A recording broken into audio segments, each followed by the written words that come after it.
अस्सलाम वालेकुम दोस्तों, आज हम बना रहे हैं आलू वाले पकोड़े, जिसको हम पकोड़ा नान भी कहते हैं। मैंने आलू ले लिए, उनको कद्दूकश कर लिया और पालक को बारीक काट लिया। आलू और पालक को मैंने धो लिया। अब इसके अंदर स्पाइसेस ऐड करेंगे। मैंने 1 चम्मच इसके अंदर लाल मिर्च पाउडर, आधा चम्मच मैंने नमक,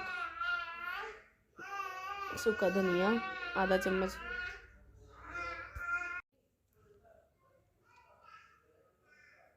इसके अंदर मैंने ज़ीरा भुना हुआ, आधा चम्मच हल्दी पाउडर,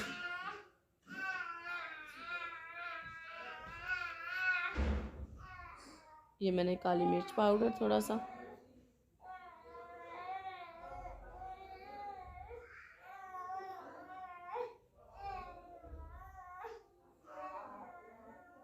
ये मैंने अनारदाना इसके अंदर थोड़ा सा डाल दिया, तकरीबन 1 चम्मच।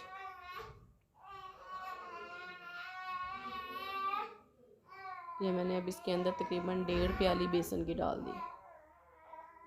इसको अच्छी तरह हमने पानी नहीं डालना, वैसे ही इसको हम मिक्स करेंगे। आलूओं को मैंने अच्छी तरह कद्दूकश करके उसको धोकर निचोड़ लिया है।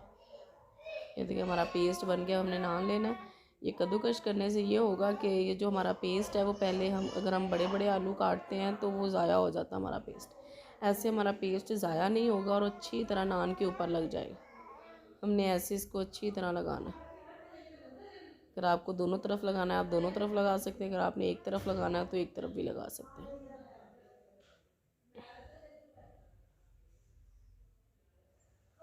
ऐसे हम लगा लेंगे इसको। ये देखिए हमने लगा लिया। अब मैंने ऑयल भी गरम कर लिया। ये मछली वाला घी था। अब इसी के अंदर हम इसको फ्राई करेंगे। बहुत ही मज़ेदार ये बनेंगे। अभी हमने इसको हिलाना नहीं है। थोड़ी देर के बाद हम इसके ऊपर ऑयल लगाएंगे। तब तक अगर आपने मेरा चैनल सब्सक्राइब नहीं किया चैनल को सब्सक्राइब कर लें और साथ में बेल आइकन को भी दबाइएगा ताकि हर आने वाली वीडियो का नोटिफिकेशन सबसे पहले आपको मिले।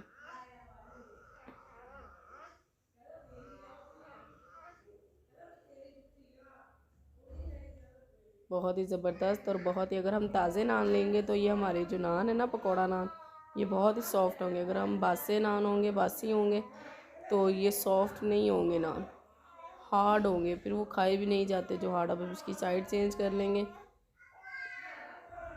5 से 7-10 मिनट के बाद हमारे पकोड़ा नान तैयार है।